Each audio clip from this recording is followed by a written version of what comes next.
Monsoon कमालीचा लांबलाय. जूनचा दुसरा आठवडा सुरू आहे आणि तरीही पाऊस पडलेला नाहीये. आणि त्यामुळे अर्थातच बळीराजाची चिंता वाढली आहे. बळीराजानं माझाच्या माध्यमातून पावसाला साथ घातली आहे. देवा, यंदा एवढंच कर, पावसाला आमच्या गावचा रस्ता दाखव, कारण का आमच्या शेतात फक्त बी पेरायचं नाहीये, तर आमचं संपूर्ण आयुष्य उगवायचंय. ही केवळ प्रार्थना नाही, तर पावसाच्या प्रतीक्षेत असलेल्या बळीराजाच्या मनातली आर्त हाक आहे. शेत तयार आहे, बियाणं आणि खत तयार आहे, पण जूनचा दुसरा आठवडा संपत आला तरी आभाळ कोरडच आहे. रोज आकाशाकडे लागलेली नजर आणि प्रत्येक दिवसागणिक वाढणारी चिंता.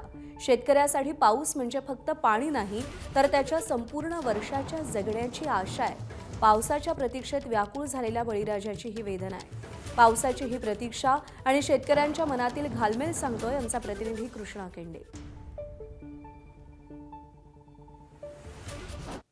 दररोज शेतकरी सकाळी उठल्याकडे आकाशाकडे पाहतो, त्याची नजर आकाशाकडे जाते, पण ढग केवळ आश्वासन देऊन निघून जातात.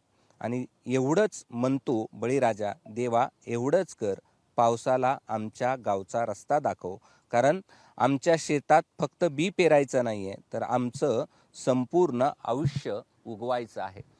या सध्याच्या स्थितीबद्दल बोलण्यासाठी आपल्यासोबत काही शेतकरी आहेत. आपण त्यांच्याशी संवाद साधूया. काय सध्याची स्थिती आहे आणि पावसाची किती आतुरतेनं तुम्ही वाट पाहताय? सर्वात जास्त वाट शेतकरी मृग नक्षत्राची शेतकरी अतिशय आतुरतेने वाट पाहत असतो. सर्वात मोठा पॉईंट हा शेतकऱ्याच्या जीवनातला हा शेतीचा मृग नक्षत्राचा असतो. इथून खरीपाला सुरुवात होते, इथून शेतकऱ्याच्या जीवनाला सुरुवात होते आणि दोन्ही पिकं या मृग नक्षत्रावरच चालू होतात. पहिलं खरीपाचं चालू होतं, हे जर व्यवस्थित झालं मृग नक्षत्रावर तर पुढचं रब्बीचं पण व्यवस्थित होतं आणि इथून तिथून वर्षभराचं शेतकऱ्याचं व्यवस्थित सारं बजेट बसलं जातं.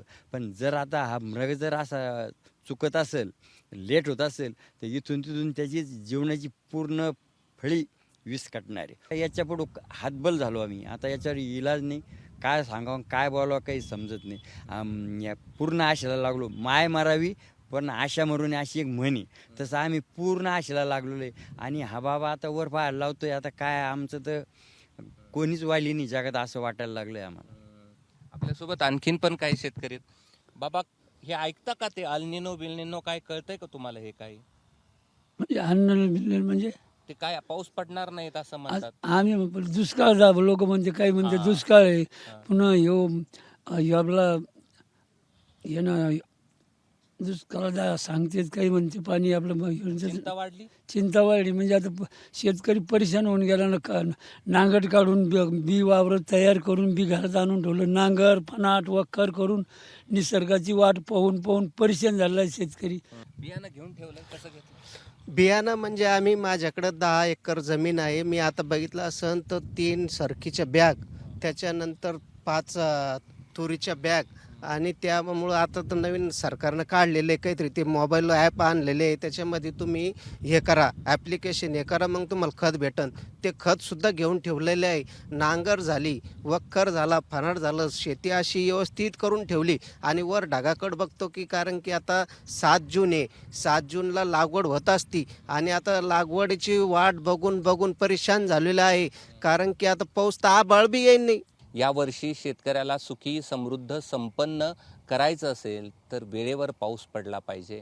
हीच मागणी सर्वसामान्य शेतकरी करतोय आणि म्हणतोय, पडर पाण्या कर पाणी पाणी, शेत माझं लई ताणलंय चातकावाने. कॅमेरामन धनंजय दारुंटेसह मी कृष्णा केंडे, ABP माझा, छत्रपती संभाजीनगर.